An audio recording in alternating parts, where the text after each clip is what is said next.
नमस्कार। दिल्ली में योगी आदित्यनाथ और गृह मंत्री अमित शाह की मुलाकात हुई। योगी आदित्यनाथ दिल्ली पहुंचे हुए थे। उन्होंने गृह मंत्री से और राष्ट्रीय अध्यक्ष नितिन नवीन से मुलाकात की।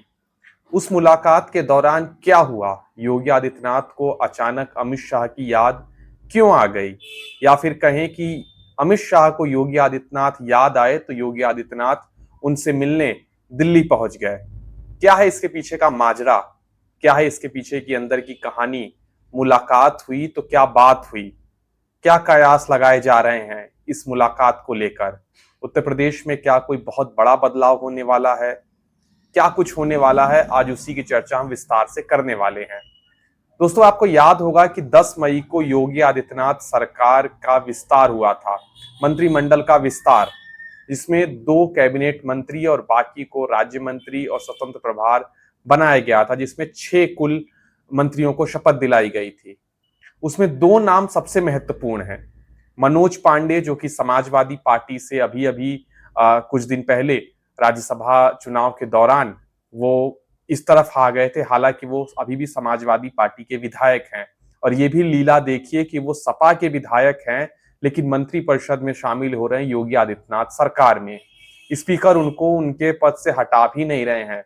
समाजवादी पार्टी और भाजपा से भी सांठगांठ है, तभी उनको उनकी कुर्सी पर, क्योंकि होता यह है कि जब कोई दूसरे पार्टी का विधायक किसी दूसरी पार्टी में जाता है तो जाने पर उसकी सदस्यता चली जाती है, लेकिन मनोज पांडे के साथ ऐसा नहीं हो रहा है। वो पहले समाजवादी पार्टी में थे। जब उन्होंने क्रॉस वोटिंग राज्यसभा चुनाव के दौरान की, अपने साथ 6 और विधायकों को लेकर गए और सबको पार्टी से निष्कासित कर दिया गया है, पार्टी से निकाल दिया गया है। बावजूद इसके उनकी सदस्यता अभी भी बरकरार है। वो सभी लोग निर्दलीय विधायक के रूप में अभी भी सदन में बने हुए हैं। और अब मनोज पांडे को मंत्री बना दिया गया है, कैबिनेट मंत्री बनाया गया है। उसके साथ साथ भूपेंद्र चौधरी, जो कि पहले, जो अभी पंकज चौधरी उत्तर प्रदेश के प्रदेश अध्यक्ष हैं बीजेपी के, उनसे पहले वो प्रदेश अध्यक्ष हुआ करते थे, उनको भी कैबिनेट मंत्री की शपथ दिलाई गई है। अब ये कहा जा रहा है कि योगी आदित्यनाथ अमित शाह से मिलने इसलिए गए थे कि 5 दिन हो गए हैं। मंत्रिमंडल का विस्तार 10 मई को हुआ था। आज हम 15 मई में बात कर रहे हैं, और आज तक मंत्रियों को मंत्रालय नहीं दिया गया। वो किस मंत्रालय के मंत्री बने हैं ये अभी तक बताया नहीं गया है। कहा यह जा रहा है कि अमित शाह ने योगी आदित्यनाथ को इसीलिए बुलाया था, उनको बताया कि आपके पास बहुत ज्यादा मंत्रालय है, कृपया करके कुछ मंत्रालय अपने मंत्रियों में भी बांट दीजिए। दरअसल योगी आदित्यनाथ के पास 40 से ज्यादा मंत्रालय खुद चीफ मिनिस्टर योगी आदित्यनाथ के पास है, जिसमें गृह मंत्रालय से लेके पीडब्ल्यूडी से लेके और भी तमाम बड़े मंत्रालय खुद योगी आदित्यनाथ के पास है। वो मुख्यमंत्री भी हैं और बड़े बड़े मंत्रालय भी उन्हीं के पास हैं।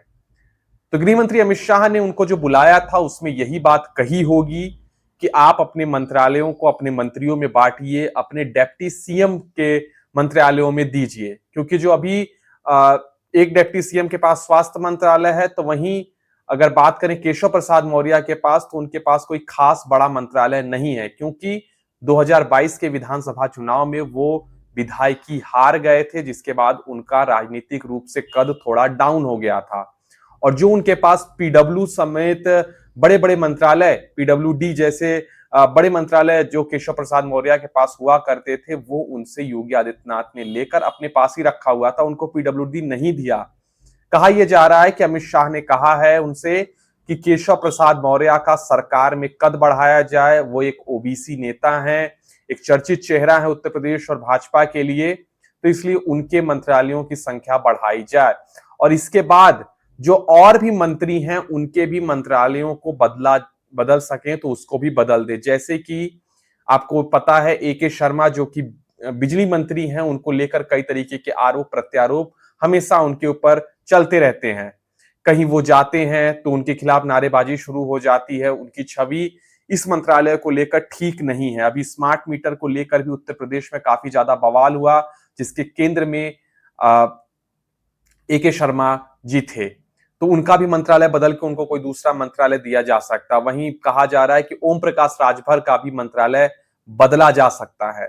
इस पूरे मसले पर अखिलेश यादव ने भी चुटकी लेते हुए कहा कि पर्ची से नाम आएगा क्या? पर्ची से मंत्रालय बटेंगे क्या? ये कमाई और कमीशन से जुड़े हुए मंत्रालयों को लेकर खींचतान चल रही है। मतलब एक तरीके से अखिलेश यादव ये कह रहे हैं कि मालदार मंत्रालय योगी आदित्यनाथ अपने पास रखना चाहते हैं, वो किसी को देना नहीं चाहते। इसीलिए गृह मंत्री अमित शाह ने उनको बुलाया था और समझाया कि आप अपने बाकी मंत्रियों में भी अपने मंत्रालयों को बांटें, उनको भी मंत्रालय दीजिए, उनको भी जो कैबिनेट मंत्री हैं लगे कि वो कैबिनेट मंत्री हैं, उनके पास भी बड़ा बड़ा विभाग रहना चाहिए। क्योंकि आने वाले कुछ ही दिनों में विधानसभा इलेक्शन होने वाले हैं और जो मंत्री हैं जब वो अपना हनक जमीन पर दिखाएंगे, अपने तरीके से काम करवा पाएंगे, तो जनता उनके प्रति भी खुश रहेगी और उनको आने वाले विधानसभा में अच्छा खासा फायदा हो सकता है। योगी आदित्यनाथ की फिलहाल पूरी मंत्रिपरिषद में 60 टोटल मंत्री हो चुके हैं और योगी आदित्यनाथ के पास खुद ही 40 के आसपास मंत्रालय हैं। तो अमित शाह ने उनको शायद ये कहा होगा और कि अपने मंत्रालयों की संख्या थोड़ा कम करिए और बाकी मंत्रियों में इस मंत्रालय को बांटिए।